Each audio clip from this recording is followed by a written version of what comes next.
Kanino kaya ako pupuntang bahay para sa school project namin? Ang hirap naman mag-isip. Okay guys, kanino tayo pupunta? Kay Taylor Stick o kay Nikki Kifi?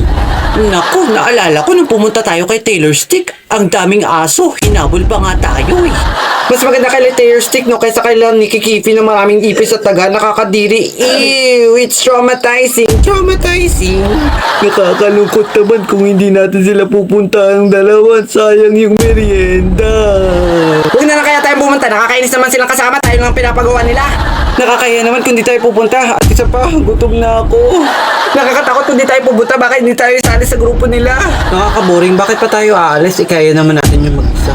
Sira ka ba? Groupings yun eh. Tapos mag-isa. Ano yun? Group yourself into yourself? Guys!